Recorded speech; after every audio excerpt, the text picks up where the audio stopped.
Hi hello ನಮಸ್ಕಾರ. Be better than before with Anamika Mouni ಚಾನಲ್ಗೆ ಎಲ್ಲರಿಗೂ ಪದೇ ಸ್ವಾಗತವನ್ನು ಕೋರ್ತಾ ಇದ್ದೀನಿ.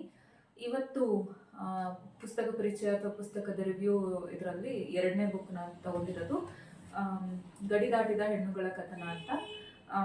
ಡಾಕ್ಟರ್ ಎಚ್ ಎಸ್ ಅನುಪಮ ಮೇಡಮ್ ಅವ್ರದ್ದು. ಇದರಲ್ಲಿ ಏನಿದೆ ಅಂದರೆ, ನಾವು ಸಾಮಾನ್ಯವಾಗಿ ಹೊರಗಡೆ ಪೇಪರಲ್ಲಿ ನ್ಯೂಸಲ್ಲಿ ನೋಡೋದು ಅಥವಾ ಇದರಲ್ಲಿ ಹಿಸ್ಟ್ರಿಯಲ್ಲಿ ನಾವು ಓದಿರೋದು ಎಲ್ಲರಿಗೂ ಚಿರಪರಿಚಿತರಾಗಿರುವಂಥ ಹೆಸರುಗಳು. ಆದರೆ ಇದರಲ್ಲಿ ನಿಜವಾಗ್ಲೂ ಹೆಣ್ಣು ಮಕ್ಕಳು ಏನಾದ್ರು ಒಂದು ಸಾಧನೆ ಮಾಡಬೇಕು ಅಂತ ಅಂದರೆ ಎಷ್ಟೇ ಕಷ್ಟಗಳಿದ್ರು, ಎಷ್ಟೇ ಸಮಸ್ಯೆಗಳಿದ್ರು, ಅವ್ರನ್ನ ಹಿಡಿದಿಡೋಕ್ಕೆ ಬೇಕಾದಷ್ಟು ಸಮಾಜದ ಕಟ್ಟುಪಾಡುಗಳಿದ್ರೂ ಕೂಡ ಸಾಧನೆ ಮಾಡಿರೋವಂಥವ್ರದ್ದು ಅದರ ಕತೆಗಳು ಇದರಲ್ಲಿ ಇದೆ. ಅಂದರೆ ಆ್ಯಕ್ಚುಲ್ ನಡೆದಿರೋದು ಇದು ಎಲೆಮರೆ ಕಾಯಿಗಳ ಥರ. ನಮ್ಗೆ ಇಷ್ಟು ದಿನ ನಾವು ಎಲ್ಲೂ ಕೇಳಿಲ್ಲ, ಇಬ್ರದೋ ಕೇಳಿರ್ಬೋದು, ಆ ಥರ ಇದೆ ಅಷ್ಟೇ.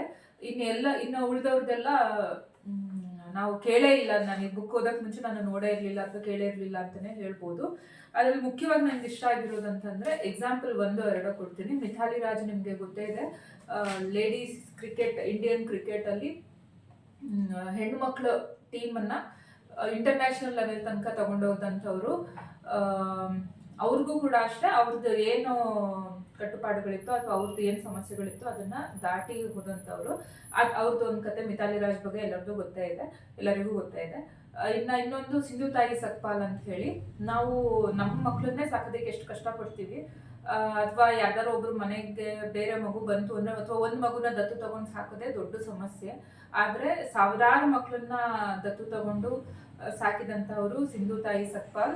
ಅವರು ಅವ್ರ ಜೀವನದ ಕಷ್ಟಗಳು, ಅವರು ಬೇಗ ಮದುವೆ ಆಗಿ ಅವ್ರ ಗಂಡನಿಂದ ಹಿಂಸೆ ಅದನ್ನೆಲ್ಲ ತಡ್ಕೊಂಡು ಅಥವಾ ಅದರಿಂದ ಆಚೆ ಬಂದು ಕಷ್ಟಗಳು ಎಲ್ಲೆಲ್ಲೋ ಮಲಗಿ ಏನೇನೋ ಕಷ್ಟಪಟ್ಟು ಅವರು ಇನ್ನ ಬೇರೆ ಮಕ್ಕಳನ್ನ ದತ್ತು ತಗೊಂಡು ಸಾಕುವಷ್ಟು ಅಥವಾ ಎಲ್ಲ ಮಕ್ಕಳಿಗೂ ತಾಯಿ ಆಗುವಷ್ಟು ಮಟ್ಟಕ್ಕೆ ಅವ್ರು ಬೆಳೀತಾರೆ ಅಂತಂದ್ರೆ ಹೆಣ್ಮಕ್ಳಿಗೆ ಎಷ್ಟು ಶಕ್ತಿ ಇದೆ ಅಂತ ಹೇಳಿ ನೀವೇ ಯೋಚನೆ ಮಾಡ್ಬೋದು.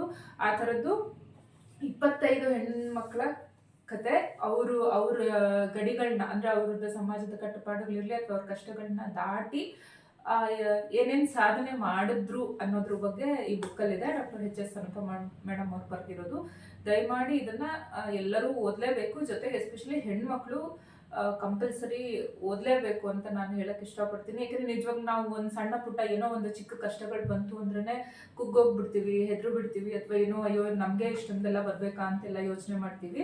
ಆದ್ರೆ ಅವ್ರದ್ದು ಏನೇನು ಕಷ್ಟಗಳನ್ನ ಸಹಿಸ್ಕೊಂಡು ಕೂಡ ನ್ಯಾಷನಲ್ ಲೆವೆಲ್ ತನಕ ಅಥವಾ ನಮ್ಮ ದೇಶನೇ ಗುರುತಿಸುವಂತ ಸಾಧನೆಯನ್ನ ಮಾಡ್ತಾರೆ ಅವರು ಅಂತಂದ್ರೆ, ಇಷ್ಟೆಲ್ಲ ಫೆಸಿಲಿಟಿ ಇರೋರು ನಮ್ಗೆ ನಮ್ಮ ಕಷ್ಟಗಳನ್ನ ನಾವು ನಿಭಾಯಿಸೋದಿಕ್ಕೆ ಆಗೋದಿಲ್ವಾ ಅಂತ ನಮ್ಮನ್ನು ನಾವು ಪ್ರಶ್ನೆ ಮಾಡ್ಕೊಳ್ಬೋದು.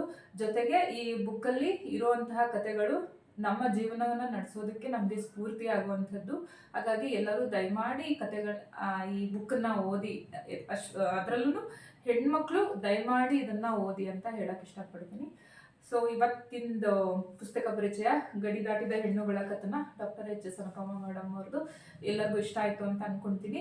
ನಿಮ್ಗೆ ಇಷ್ಟ ಆದ್ರೆ ವಿಷಯ ಬೇರೆಯವರಿಗೆ ಸ್ಫೂರ್ತಿಯಾಗುವ ಅವಶ್ಯಕತೆ ಇದೆ ಅನ್ಸಿದ್ರೆ ಬೇರೆಯವರಿಗೆ ಶೇರ್ ಮಾಡಿ. ಜೊತೆಗೆ ನಿಮ್ಗೆ ಏನು ಅನ್ನಿಸ್ತು ಬುಕ್ ಓದೋದ್ಮೇಲೆ ಅನ್ನೋದನ್ನ ಕಮೆಂಟ್ ಮೂಲಕ ತಿಳಿಸಿ. Thank you so much for watching. That's it for today. This is Anamika Mouni signing off. Thank you so much. Bye bye. See you in the next video.